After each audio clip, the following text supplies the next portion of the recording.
सभी चिकित्सक गणों को नमस्कार। कुछ लोगों ने कहा कि सर आपका पढ़ाने का तरीका बहुत अच्छा है।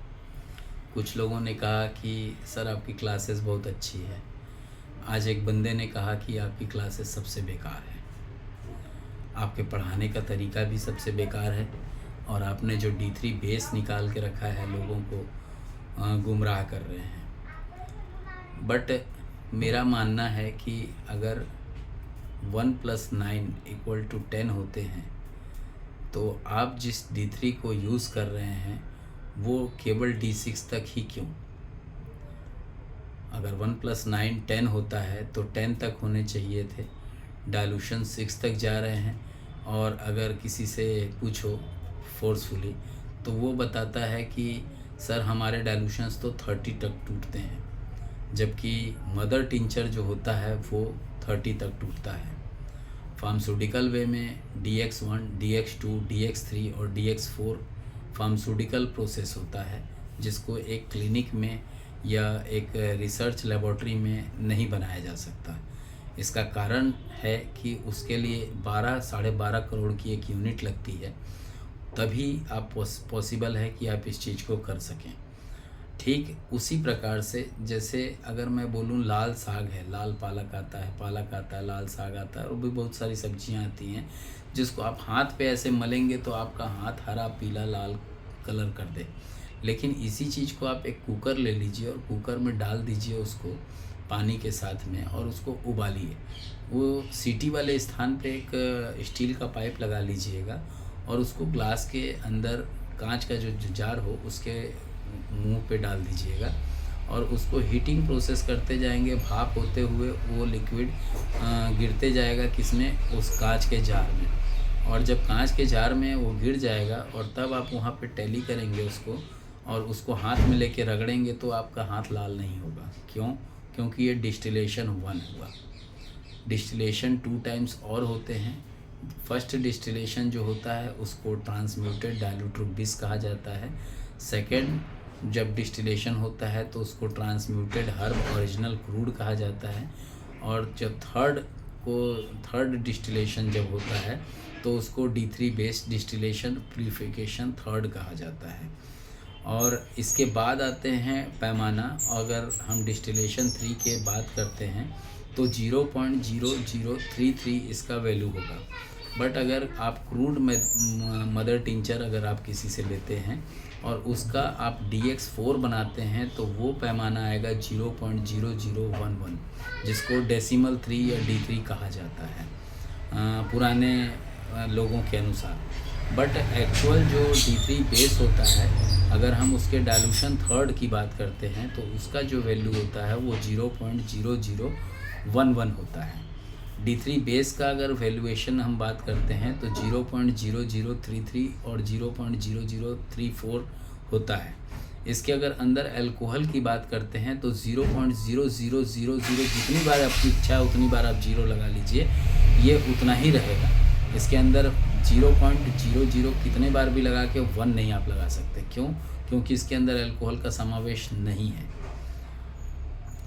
तीसरी चीज़, अगर कोई व्यक्ति बोलता है कि मैं डिस्टिलेशन 3 का खुद से बना सकता हूँ अपने क्लिनिक सेंटर में, तो जो 12.5 करोड़ की जो मशीन आती है जिसको CSIR लखनऊ प्रोवाइड करता है, तो ये मशीन क्या ठगी की मशीन है? क्या भारत सरकार बेवकूफ़ है? क्या कुछ लोगों ने मुझे ये भी कहा कि सर आप अगर जो हम डाइल्यूशन थर्ड होता है और वही अगर D3 है तो हम आपका D3 बेस लेकर के उसको 3 बार तोड़ते हैं और क्या उसमें हम अल्कोहल मिला सकते हैं? आपको मालूम है कि आप जिस अल्कोहल को मिला रहे हैं उस अल्कोहल का एक्सपायरी डेट होगा 3 साल 5 साल कुछ तो लिखा होगा।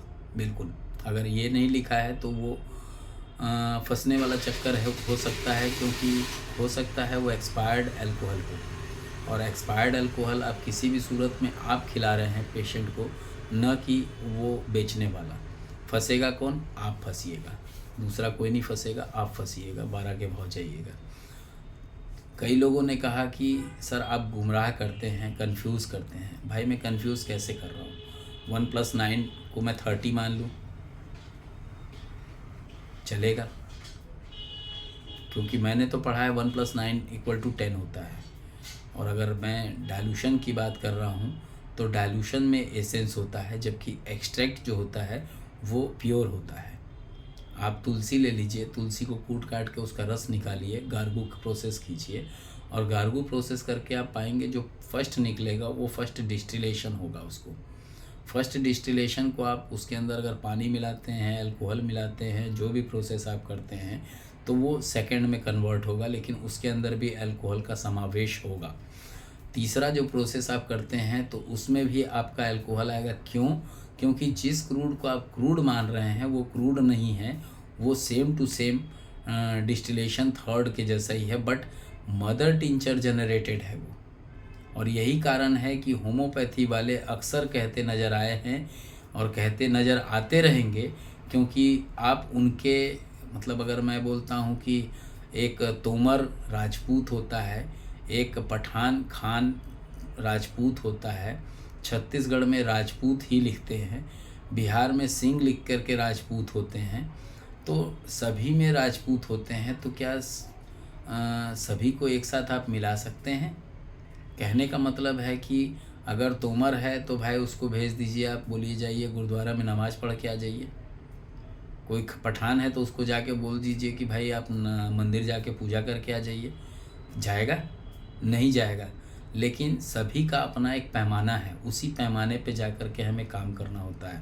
अगर कोई बोलता है कि भटकाने के लिए कि अखिलेश नारायण सिंह कंफ्यूज कर रहा है, तो मैं किस चीज़ के लिए कंफ्यूज कर रहा हूँ? क्या डाइल्यूशन 1 to 10 होते हैं? बताना गलत है। गलत है तो बात अलग है, क्योंकि बहुत सारे लोगों को तो यही नहीं बच रहा है कि मैं पैटर्न मेथोडोलॉजी क्यों चला रहा हूँ, जबकि मैं इसको डायरेक्ट टू यूज़ में सेल आउट करके अच्छे पैसे कमा सकता हूँ। मुझे क्या पैसे की आवश्यकता नहीं पड़ती है? बिल्कुल पड़ती है, लेकिन झूठ बोल करके आज तो कमा लूँगा, ऊपर जाके भी जवाब देना है। सबको जाना है, मेरे को ही नहीं, सभी को जाना है। आप में भी जाना है और अन्य लोगों को भी जाना है और मुझे भी जाना है। ठीक उसी प्रकार से कई लोगों ने मुझे बोला कि सर आपके उदाहरण बड़े गंदे होते हैं। एक उदाहरण और दे रहा हूँ बड़ा गंदा वाला। मान लेते हैं आप नदी में नहा रहे हैं या तालाब में नहा रहे हैं और नहाते नहाते आपको पोटी आ गई, स्टूल करना है, हम बाहर तो जा नहीं सकते हैं। बंदे ने क्या किया, डुबकी लगाया, किसी को थोड़ी पता चलेगा, डुबकी लगाया और जाके वहाँ पोटी किया और धीरे से निकल लिया। उसका मानना था कि पोटी तो अंदर किया हूँ भाई, ऊपर थोड़ी जाएगी। लेकिन भगवान का कुदरत देखिए, कुदरत का करिश्मा बोलेंगे इसको, कि बंदा निकला, वहाँ से बाहर निकला, कोई और नहीं नहा रहा था, वो अकेले ही नहा रहा था। कुछ देर के बाद वो पोटी अपने आप बाहर आ गई और तब लोगों को पता चला कि अरे यही बंदा था जो नहा के निकला है, यही पोटी किया है। हो गया इज्जत का कचड़ा। तो ठीक उसी प्रकार से आज अगर जो मैं बेस मेथोडोलॉजी आप लोगों को बता रहा हूँ कि D1 से D10 तक डाइल्यूशंस होते हैं जो कि एसेंस होते हैं। D3 बेस जो होता है वो एक्सट्रैक्ट होता है। उससे पहले का transmuted transmuted herb original crude spagyric, जिसको एक्सट्रैक्ट कहा जाता है, एक्सट्रैक्ट की श्रेणी में सेकेंड वे माना जाता है इसको, वो भी एक्सट्रैक्ट होता है। और जब हम पहला प्रोसेस करते हैं और वहाँ से जब हमें प्राप्त होता है जो भी रस, वो भी एक्सट्रैक्ट होता है, बट वो कॉन्सनट्रेटिक होता है। फर्स्ट कॉन्सनट्रेटिक को हम डाइल्यूट करते हैं, लेकिन डाइल्यूट नहीं करते हैं, डिस्टिलेशन करते हैं। लोगों का कन्फ्यूज़न इसी पे है कि सर आप जो D3 दे रहे हैं और मार्केट में जो D3 मिलता है, दोनों में अंतर क्या है? भाई मैं जो D3 दे रहा हूँ वो एक्सट्रैक्ट है और आप जिस D3 को ले रहे हैं वो उस D3 बेस का तीसरा डाइल्यूशन है। अगर मैं गलत बोल रहा हूँ तो आपको जो क्रूड सेल करता है उससे पूछिए कि सर D1, D2, D3 हम बना लिए, अब क्या इसको हम 10 तक तोड़ सकते हैं? 11 में मॉलिक्यूल 0 आना चाहिए सर।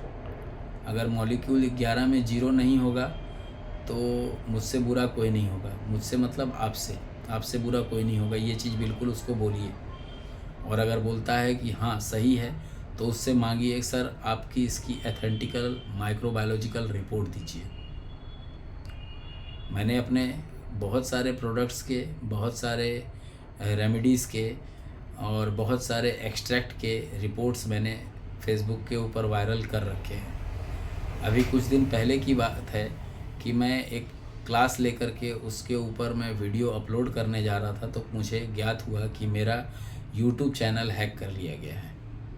अब जिसने भी किया है ज्ञात भी हो गया है कि साउथ का बंदा है, आज नहीं कल पकड़ा जाएगा, और जिस दिन पकड़ा जाएगा उस दिन वही पोटी वाला स्टोरी उसके साथ होने वाला है। मारपीट अपनी जगह है, कोर्ट में केस जाएगा तो ऑटोमेटिक उस व्यक्ति का इज्जत डबल हो जाएगा। तब तक के लिए मैं आज्ञा चाहूँगा। जय हिंद, जय इलेक्ट्रो होम्योपैथी, जय काउंट सीजर मेटी जी, जय नासक मेथोडोलॉजी। सर आप लोगों को इनवाइट करना चाहता हूँ, रीवा में एक प्रोग्राम होने जा रहा है मध्य प्रदेश में नेक्स्ट मंथ, उस प्रोग्राम को ज़रूर अटेंड कीजिएगा। जय हिंद।